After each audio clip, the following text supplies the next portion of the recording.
तो स्टार्ट करते हैं क्वेश्चन नंबर 2 को। क्वेश्चन नंबर इसमें 2 और 3 करना है। इसमें क्या कहा गया है जरा सा देखिए। कहता है consider the following for the next 2 items, मतलब जो डेटा दिया गया है वो अगले 2 आइटम के लिए है, इसको हम लोग समझते हैं। That follow let x1 x2 xn be a random sample from normal mu sigma square distribution and s square दिया गया है 1 upon n minus 1 i equal to 1 to n xi minus x bar whole square। x बार की value है वही sample mean 1 upon n i equal to 1 to n xi, ये आपका दिया गया है। इस क्वेश्चन को हम लोग करते हैं और देखते हैं कि क्या क्या क्वेश्चंस पूछे गए हैं। पहले कहता है कि what is the moment generating function of S square. सबसे पहली बात कि जब भी कभी आपको x1 x2 xn दिया गया है नॉर्मल म्यू सिग्मा स्क्वायर से, तो आपने पढ़ा हुआ है इस चीज को, बहुत ही बेसिक आपने अपने बीएससी में ही पढ़ा होगा कि if x1 x2 xn follow normal mu sigma square, तो आपने पढ़ा होगा कि x बार फॉलो करता है normal with mu sigma square upon n, S square जो है वो फॉलो करता है chi square, but S square नहीं फॉलो करता था। आपको याद होगा कि ये फॉलो करता था n-1 S square upon sigma square. देखिए कैसे मैं इसको कहता हूं कि n-1 S square sigma square, ये बात समझते हैं कि अगर मैं इसको लिखना चाहूं तो ये लिखूंगा ऐसे n-1 एस स्क्वायर, अगर मैं लिखूं तो n-1 मल्टीप्लाई हो गया एस स्क्वायर, इसका मतलब हो गया कि इसका वैल्यू है summation over i equal to 1 to n xi minus x bar whole square, है ना। और अगर मैं इसको डिवाइड करूं सिग्मा स्क्वायर से, अगर मैं इसको डिवाइड करूं सिग्मा स्क्वायर से और इसको भी डिवाइड करना होगा क्योंकि दोनों साइड हमें मल्टीप्लाई करना होगा 1 अपॉन सिग्मा स्क्वायर से, तो हमने अगर इसको डिवाइड किया तो हमें पता है कि summation over i equal to 1 to n xi minus x bar whole square upon sigma square, ये फॉलो करता है काई स्क्वायर विथ n-1। अब n-1 क्यों सर, हमने तो n सुना था क्योंकि ये सम ऑफ n रैंडम वेरिएबल है। हाँ n सुना था वो भी सही है, लेकिन तब होता जब यहाँ पे म्यू की जानकारी हमें होती है ना। जब हमने यहाँ x बार लिखा है तो एक डिग्री ऑफ फ्रीडम उसमें चला गया x बार को एस्टिमेट करने के लिए, है ना, क्योंकि x बार की वैल्यू म्यू कैप के बराबर होगी, तो वहां से एक रिस्ट्रिक्शन पुट हो रहा है। या फिर इसको दूसरे तरीके से भी लोग कहते हैं कि summation of xi minus x बार की वैल्यू 0 होती है, which is a particular restriction, है ना। तो ये बातें बहुत ही बेसिक है, ये आपको समझ में आती हैं कि इसका जो डिस्ट्रीब्यूशन होगा वो होगा काई स्क्वायर n-1। अब इसके बाद अगर इसका डिस्ट्रीब्यूशन है काई स्क्वायर n-1 और आपको मैं इसको क्या करता हूं y कह देता हूं, कह दो कोई दिक्कत नहीं। तो इसको मैं कह देता हूं कि y फॉलो कर रहा है ना, अपने सहूलियत के लिए मैं y कह रहा हूं, तो y फॉलो कर रहा है काई स्क्वायर n-1। हमें पता है कि अगर x फॉलो करता है, समझिएगा, अगर x फॉलो करता है काई स्क्वायर n, ये मैं बस आपको समझाने के लिए लिख रहा हूं, x फॉलो करता है काई स्क्वायर n, तो mxt जो होता है, जो कि मोमेंट जनरेटिंग फंक्शन होता है, mxt की वैल्यू क्या होती है, mxt की वैल्यू होती है 1 minus 2t to the power minus n/2, ठीक है। ये आपका हो जाता है इसका mxt। तो अगर ये y फॉलो कर रहा है काई स्क्वायर n-1, तो सिमिलरली y का भी हो जाएगा। तो अगर मैं लिखूं myt, है ना, तो मैं यहां पे ना t लिखने से थोड़ा परहेज करूंगा। रीजन, मैं t की जगह कुछ और l या m या कुछ और यूज करने का प्रयास कर रहा हूं, ठीक है। तो क्योंकि t जो है वो फाइनल आंसर में आना चाहिए, तो यहां पे देखिए क्यों ऐसा कर रहा हूं, क्योंकि हम यहां पे यूज करने वाले हैं एक और फॉर्मूला। वो फॉर्मूला क्या है कि हमें पता है, समझिएगा, मैं पहले उसको कर दूं फिर इसको समझाता हूं। क्योंकि हमें पता है कि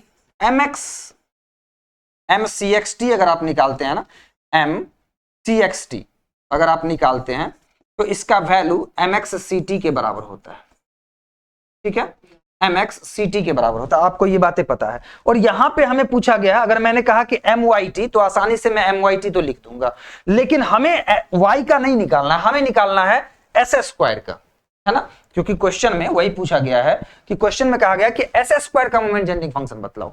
तो अगर एस स्क्वायर का मोमेंट जनरेटिंग फंक्शन आपको निकालने हैं तो हम y का निकाल रहे हैं, मतलब हम n-1 S square upon sigma square का निकाल रहे हैं।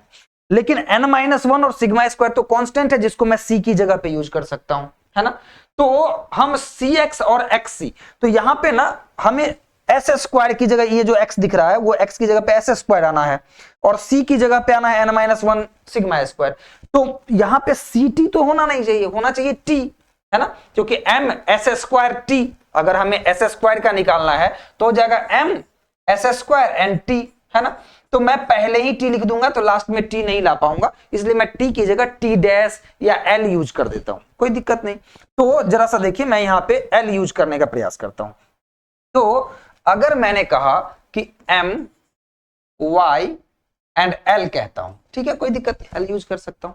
तो एम वाई एल की वैल्यू कितनी होगी, क्योंकि वाई फॉलो कर रहा है chi square with n minus 1 degree of freedom, तो इसका वैल्यू हो जाएगा 1 माइनस 2l, है ना, टी की जगह l लिख रहा हूं, l to the power minus, और n बाई 2 होता था, लेकिन यहां y है जो कि n माइनस 1 वाला है, तो डिग्री ऑफ फ्रीडम हो गया n माइनस 1 डिवाइडेड बाई 2, ये पावर, कोई दिक्कत नहीं।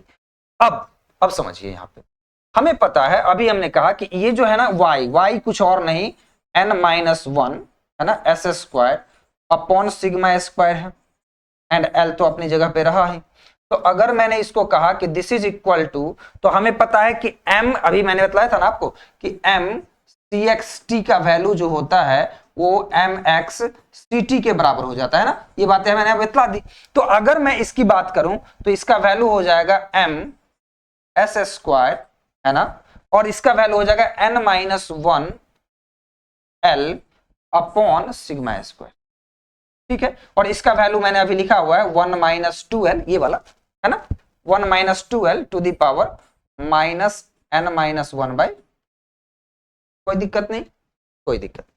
अब समझ, l तो अपने जगह पे है, ये डिग्री ये आपका हो जाता, लेकिन यहां अगर l होता तो, है ना, यही हो जाता, लेकिन अगर इसमें आपका l होता, क्योंकि ये इसमें जो भी फंक्शन डमी वेरिएबल होता है वही इसका फंक्शन होना चाहिए, है ना, तो हम इसमें जरा सा देखते हैं और इस वैल्यू को t कह देते हैं, क्या दिक्कत।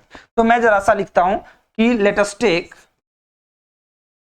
Take n minus 1 l upon sigma square equal to t, clear, कोई दिक्कत नहीं। तो अगर मैं इसको लिखूं तो क्या हो जाएगा, अगर तो फिर l का वैल्यू क्या हो जाएगा, क्योंकि l की वैल्यू ही बदलनी है मुझे, तो जरा सा देखिए l की वैल्यू हो जाएगी sigma square t upon n minus 1, हो गया ना, sigma square t upon n minus 1। अब मैं इसको लिख सकता हूं m s स्क्वायर, और इसकी जगह पे मैं t लिख सकता हूं, तो m s स्क्वायर t, और m s स्क्वायर t लिखूंगा तो जैसे मैंने l की जगह इसकी जगह पे t लिखा, तो यहां पे भी जो l है उसकी जगह पे t के फॉर्म में कुछ होना चाहिए, तो वो हो जाएगा 1 माइनस 2।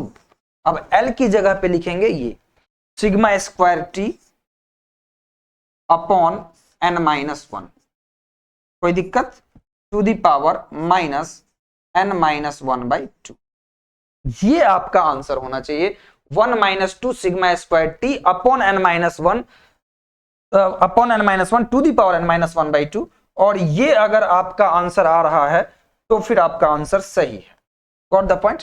तो जरा सा देखिए कौन सा ऑप्शन सही है, 1 minus 2 sigma square T upon n minus 1 to the power n minus 1, ये सी ऑप्शन इसका करेक्ट ऑप्शन है, क्लियर। तो ये ऑप्शन करेक्ट है, अगर आपसे मिस्टेक होती है तो इस क्वेश्चन का गलत जवाब आपका आ सकता है। सो इस क्वेश्चन में आपको बहुत ही सावधानी से इस क्वेश्चन को करना है, क्वेश्चन इजी है बट फिर भी सावधानी बरतिए, क्लियर।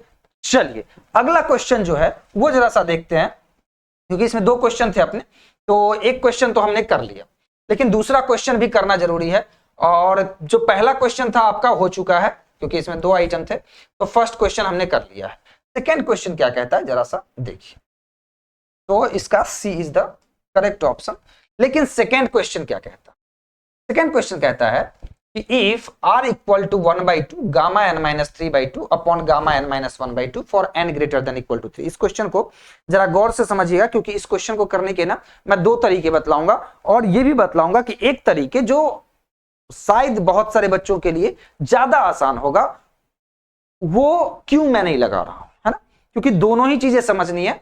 कि डायरेक्ट सर फॉर्मूला लग जाएगा तो बेटर है, ऑब्वियस सी बात है, बहुत सारे बच्चों के पास फॉर्मूले होते हैं, और नहीं होते हैं फॉर्मूले तो क्या हो सकता है। लेकिन इस केस में दोनों ही केसेस में बाय डिफॉल्ट आंसर सेम आने वाला है, लेकिन मैं एक को यूज नहीं करूंगा, दूसरे को यूज करूंगा, क्लियर। अब समझिए, यहां पे मैं ये कह रहा हूं, हमें पता है कि अगर x फॉलो करता है, समझिएगा एक फॉर्मूला आप लोगों ने अगर पढ़ा होगा तो आपको याद होगा कि अगर x फॉलो करता है, ठीक है, अगर x फॉलो करता है chi square n, clear, chi square n, then हमें पता है कि expectation of x to the power k जो होता है ना, इसकी वैल्यू होती है 2 to the power k gamma n/2 plus k and divided by gamma n/2। ये हमने पढ़ा हुआ है, ठीक है। एंड k ग्रेटर देन होता है -n/2 के, ठीक है, k ग्रेटर देन होता है -n/2। क्वेश्चन यहां पे होता है कि सर अगर यहां पे हम इसको यूज करें तो मस्त हो गया सर। y जो था अपना, याद करो अभी मैंने लिखा था कि y equal to n-1 s square upon sigma s square, ये फॉलो कर रहा था काई स्क्वायर n-1, और सर यहाँ पे 1 upon expectation of 1 upon S square पूछ रहा है, तो इस पे अगर मैं पावर करूं -1, क्योंकि k की वैल्यू सर निगेटिव हो सकती है तो कोई दिक्कत है ही नहीं, फिर तो है ना, कोई दिक्कत तो है नहीं, लेकिन यहाँ पे प्रॉब्लम क्रिएट करेगा। क्या क्रिएट करेगा वो जरा सा समझिए। यहां बोल रहा है कि n greater than equal to 3। अगर मैं यहां पे इस फॉर्मूले को अप्लाई करता हूं तो क्या होगा जरा सा देखो। Expectation of y to the power k का वैल्यू आ जाएगा 2 टू द पावर k, ठीक, gamma n-1/2 plus k upon gamma n-1/2। Answer एक बार दोनों में सेम आएंगे, तो अगर किसी ने गलती से बना भी दिया होगा इस मेथड से तो उसका आंसर सही हो चुका है, इसलिए टेंशन नहीं लेना का, ठीक है। तो अब इसको देखिए, अब यहां पे कंडीशन है कि sir k greater than minus, मतलब डिग्री ऑफ फ्रीडम, तो -n-1/2 के बराबर होनी चाहिए, मतलब इससे बड़ी होनी चाहिए, समझिएगा मेरी बात को। अब अगर मैंने n की सबसे मिनिमम वैल्यू रखी, जो कि यहां कंडीशन में दिया गया कि n greater than equal to 3, तो मैं सबसे छोटी कंडीशन पे चेक करके देख लेता हूं, क्योंकि ये कंडीशन इसीलिए लगाया गया था क्योंकि वहां पे उस केस के लिए इंटीग्रल डिफाइंड नहीं हो रहा था, है ना। तो इस केस में जो कंडीशन हमने लगाई, जो वहां पे प्रिकॉशन लिया गया कि n greater than equal to 3, इस बात पे बड़ी पॉइंट है। दो किसी ने अगर पॉइंट पे ध्यान नहीं दिया तो भी कोई बात नहीं, लेकिन फिर भी मैं इस बात को करता हूं कि अगर मैंने n की वैल्यू 3 रखी तो जरा देखना क्या होगा कि k की वैल्यू ग्रेटर देन हो जाएगी 3 - 1 2/2, यानी ग्रेटर देन -1। मैं अभी यहां पे अगर लगाना चाहूं y की वैल्यू, तो y का क्या है n-1 s स्क्वायर, तो s स्क्वायर को नीचे लाने के लिए k की वैल्यू रखनी होगी -1, लेकिन ये कह रहा है कि k की वैल्यू ग्रेटर देन -1 होनी चाहिए, यानी कि k की वैल्यू -1 नहीं ले सकते। बातें समझ में आ रही है। तो अब k की वैल्यू अगर -1 नहीं ले सकते, जिस बात पे ये फॉर्मूला वैलिड थी, है ना, जिस बात पे ये फॉर्मूला वैलिड थी, तो फिर इस फॉर्मूला को हम नहीं अप्लाई कर सकते, क्योंकि ये कंडीशन फुलफिल नहीं कर रहा है। फिर सर दूसरा क्या उपाय है, ठीक है, तो दूसरा उपाय हम लोग करते हैं, दूसरा उपाय हम करने का प्रयास करेंगे, और हम क्या करेंगे, अगर ये नहीं काम कर रहा है तो हम चलेंगे लेंदी मेथड से, है ना। तो मैंने कहा ना कि ये फॉर्मूला काम कर रहा है इस केस में, ठीक है। चलिए, तो मैं लेंदी मेथड में चलता हूं और जरा सा निकालने का प्रयास करता हूं, क्योंकि हमें निकालना क्या है, एक्सपेक्टेशन ऑफ, समझिएगा, 1 अपॉन एस स्क्वायर निकालना है ना, expectation of 1 upon S square. अब एस स्क्वायर तो पता नहीं, लेकिन y का वैल्यू हमें पता है कि n-1 S square upon sigma square के बराबर है। तो अगर 1 अपॉन वाई का कर लेते हैं ना, तो अगर 1 अपॉन वाई करेंगे ना, तो ये 1 अपॉन वाई की वैल्यू आती है कितनी, कि sigma square upon n-1 S square. अब फर्क नहीं पड़ता, ये तो कांस्टेंट है ना, और निकालना एक्सपेक्टेशन है, कांस्टेंट का एक्सपेक्टेशन जो होता है वो कांस्टेंट ही हो जाता है, वो बाहर निकल जाता है। तो इसका मतलब कि 1 अपॉन एस स्क्वायर का निकल जाएगा अगर हमको 1 अपॉन वाई का एक्सपेक्टेशन पता हो तो, है ना। तो हम एक्सपेक्टेशन ऑफ 1 अपॉन वाई क्यों ना निकाल लें, क्योंकि y का डिस्ट्रीब्यूशन भी हमें पता है, तो 1 अपॉन वाई का एक्सपेक्टेशन निकालते हैं। इसका अब हमें पता है कि y जो है, हमें पता है कि y जो अपना है वो फॉलो कर रहा है काई स्क्वायर n-1, और काई स्क्वायर का रेंज होता है 0 टू इंफिनिटी। तो इसको हम 0 टू इंफिनिटी इंटीग्रल करेंगे, 0 टू इंफिनिटी। कैसे इंटीग्रल करेंगे, तो sir 1 upon Y and F Y Y and D Y. अब आप लोगों को याद है या नहीं, अगर नहीं याद है तो मैं लिख देता हूं कि एफ वाई वाई यानी कि ये जो अपना है ये कितना होगा, तो हमें पता है काई स्क्वायर n-1 डिग्री की बात की गई है, तो इसका वैल्यू हो जाएगा 1/2 to the power n-1/2 gamma n-1/2 है ना, e to the power -y/2 है ना, क्योंकि y ही है, और इसके बाद हो जाएगा y to the power n-1/2 -1, n/2 -1 होता था, तो यहाँ पे n-1 हो जाएगा, और y का रेंज भी आपको पता है, तो इसको मैं यहां लिख सकता हूं, तो क्यों ना हम इसको डायरेक्ट लिखते, मैं बस आपके सहूलियत के लिए ये लिख दिया हूं, तो जरा सा देखिए मैं इसको ऐसे लिख सकता हूं, ये हो जाएगा 1/y है ना, एंड इंटीग्रेशन 0 टू इंफिनिटी, हो सकता है ना, ये आपका हो गया।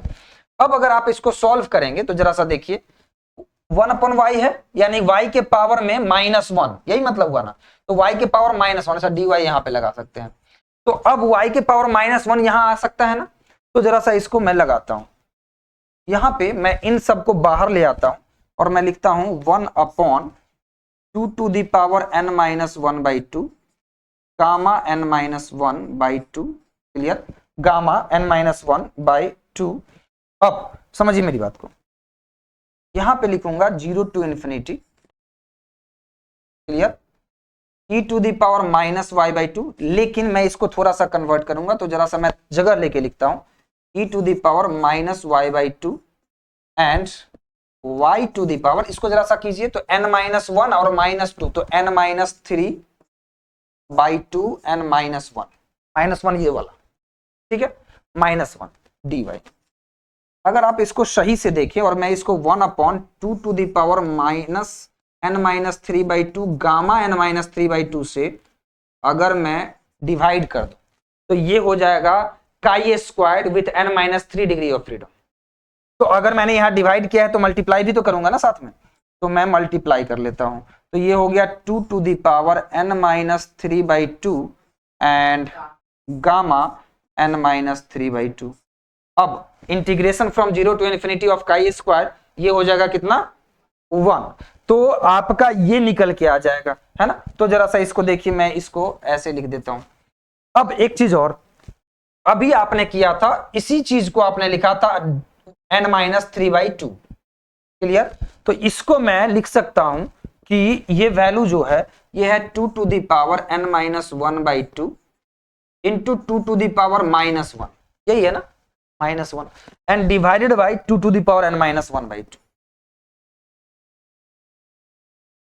एंड ये वैल्यू जो है सेम रहेगा gamma n-3/2 upon gamma n-1/2। आपको दिख रहा है या नहीं, मैं देख लेता हूं एक बार, हाँ आपको दिख रहा है, ये वैल्यूज आपकी आ गई। अगर आप गौर से देखें तो ये कैंसल आउट हो जाएगा और इसकी वैल्यू जो होगी वो आपकी आ जाएगी, यानी कि आपका निकल के आ रहा है expectation of 1/y is equal to 2 to the power -1 in 1/2 gamma n-3/2 upon gamma n-1/2। तो मैं इसको ऐसे लिख देता हूं कि एक्सपेक्टेशन ऑफ, अगर आप लिखेंगे 1/y तो इसकी वैल्यू आ रही है 1/2 gamma n-3/2 upon gamma n-1/2। अगर आप क्वेश्चन देखें, अब जरा सा पीछे जाते हैं और क्वेश्चन देखते हैं, तो यही r की वैल्यू दी गई है, r equal to 1/2 gamma n-3/2 upon gamma n-1/2। अब इसमें हमें k पे कोई कंडीशन या कुछ भी लगाने की जरूरत है नहीं, क्योंकि हमने कोई k लिया ही नहीं है, हमने डायरेक्टली सॉल्व किया है ना, तो हमने इसको सॉल्व किया। अब समझिए, यानी कि हम इसको लिख सकते हैं कि expectation of 1/y is equal to r, है ना। अब y क्या था, y was n-1 s² upon sigma square, और 1/y अगर करेंगे तो मैं ऐसे लिखता हूं expectation of 1/n-1 s² upon sigma square, है ना, एंड इसकी वैल्यू हो रही है r। दिस इंप्लाइज, अगर मैं इसको ठीक से लिखूं तो हो जाएगा expectation of sigma square upon n-1 s² equal to r, and so बस हो गया काम खत्म। एक्सपेक्टेशन ऑफ, है ना, 1/s² इज इक्वल टू आपका हो जाएगा n-1 r upon sigma square, है ना।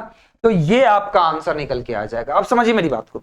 सवाल यहां पे प्रॉब्लम ये हो जाती है कि ये क्वेश्चन आपका जो है उस वाले मेथड से बनाना भी आसान था, और आप अगर बना भी दिए होंगे तो आंसर मिल रहा होगा आपका।